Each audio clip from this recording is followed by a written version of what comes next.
আজকের রেসিপি পটলের ভর্তা। নমস্কার বন্ধুরা, পিকুর রান্নাঘরে সবাইকে স্বাগত।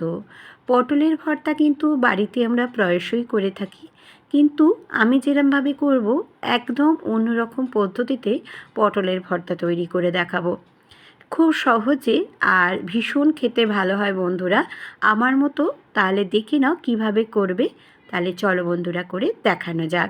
এখানে আমি বেশ কয়েকটি পটল নিয়ে নিয়েছি, আর পটলগুলোকে ভালো করে ধুয়ে আর মুখ দুটো দেখো কেটে দিয়েছি, কোনো রকম কিন্তু খোলা ছাড়াইনি। গ্যাসের ওপর বসিয়ে দিয়েছি একটা ঝিক বা যে স্ট্যান্ডগুলো আমরা বলি সেই স্ট্যান্ড। এবার গ্যাসের ফ্লেমটা লো টু মাঝারি করে রেখে সমস্ত পটলগুলোকে বেশ সাজিয়ে ভালো করে আমি পুড়িয়ে নেব। পটলগুলো পুড়িয়ে নিয়ে আমি ভর্তা করব বন্ধুরা। এই পটল পোড়া ভর্তা কিন্তু ভীষণ খেতে ভালো লাগে। জ্বর সর্দির মুখে বা কোনো রকম অরুচি হলে তখন এরকম পটলের পোড়া ভর্তা করে খাবে, মুখের কিন্তু অনেকটাই রুচি ফিরে আসবে। বন্ধুরা, আমার মতো বাড়িতে অবশ্যই তোমরা তৈরি করো। দেখো, কথা বলতে বলতে আমি কিন্তু বেশ কতগুলি পটল উলটপালট করে পুড়িয়ে নিচ্ছি। আর খুব ভালো করে কিন্তু যখন পোড়া হবে তখনই কিন্তু তুলবে। দেখো, আমার একটা পটল কিন্তু ভালো পোড়ানো হয়ে গেছে বলে আমি তুলে রাখলাম। এবার তোমাদের হাতে যদি গরম লাগে একটি চিমটি দিয়ে কিন্তু তুলে নেবে। এই যে আমিও তাই করে নিচ্ছি, দেখো। আর যেগুলো ভালো করে পোড়া হয়নি সেগুলো আমি একটু সরিয়ে দিচ্ছি, যাতে আরেকটু ভালো করে পুড়ে যায়।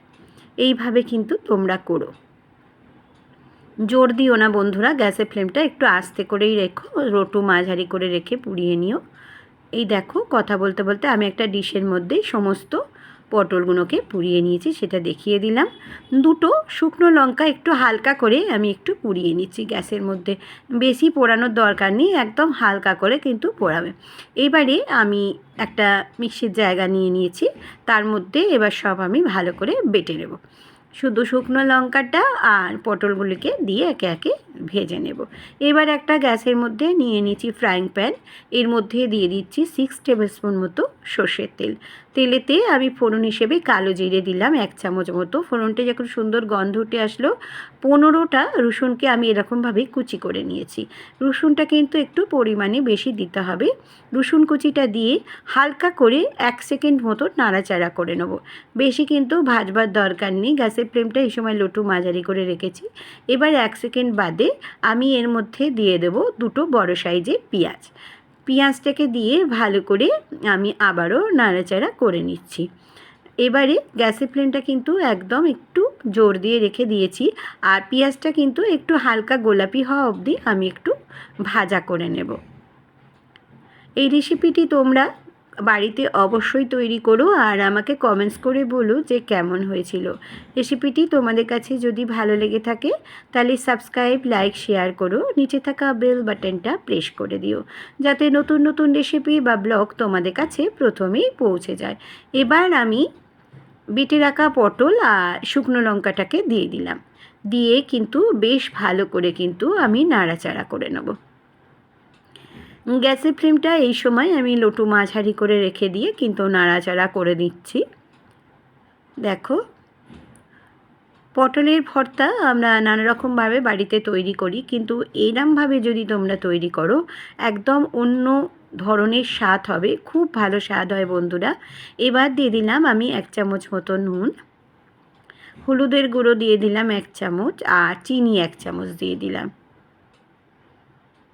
দিয়ে আবারও ভালো করে নাড়াচাড়া করে নিচ্ছি। আর এই সময় গ্যাসের ফ্লেমটা আমি কিন্তু একদম জোর দিয়ে রেখে দিয়েছি। জোর দিয়ে কিন্তু আমি বেশ ভালো করে কিন্তু নাড়াচাড়া করে নেব। নতুন বন্ধুদের স্বাগত আমার চ্যানেলে এসে, তারা সাবস্ক্রাইব করে দিলে আমিও তাদের ঘরে চলে যাব। আর সাবস্ক্রাইব কথাটা বা বন্ধু হলাম কথাটি প্লিজ তোমরা লিখো না, ওগুলো স্প্যাম কমেন্ট হয়ে যায় বন্ধুরা। আর পুরনো বন্ধুদের অনেক অনেক ধন্যবাদ, ভালোবাসা, তারা এতদিন ধরে আমার সাথে থাকার জন্য। দেখো, একদম কিন্তু জলটা টেনে গেছে, দেখছো? একদম শুকনো শুকনো হয়ে গেছে, দেখছো? পটলের ভর্তাটা একদম শুকনো শুকনো কিন্তু করে ফেলতে হবে, নেড়ে চেড়ে অনবরত নাড়াচাড়া করে।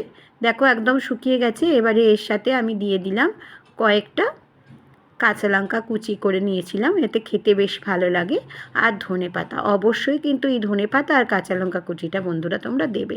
এবার দেখো একদম শুকনো হয়ে গেছে। এবার আমি একটি ডিশের মধ্যে তুলে নিয়েছি।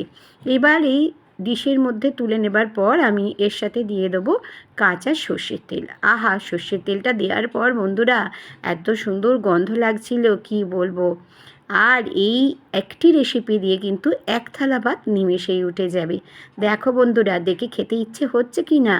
যদি রেসিপিটি ভালো লেগে থাকে অবশ্যই একটি করে লাইক করো। আমার ফেসবুক ইনস্টাগ্রামে পিকুর রান্নাঘর আছে, চাইলে সেখানেও কিন্তু তোমরা সদস্য হয়ে যেতে পারো। সবাই খুব খুব খুব ভালো থেকো, সুস্থ থেকো। আবারও আমি আসবো নতুন নতুন রেসিপি বা সুন্দর সুন্দর ব্লগের সঙ্গে। এতক্ষণ আমার সঙ্গে থাকার জন্য ধন্যবাদ।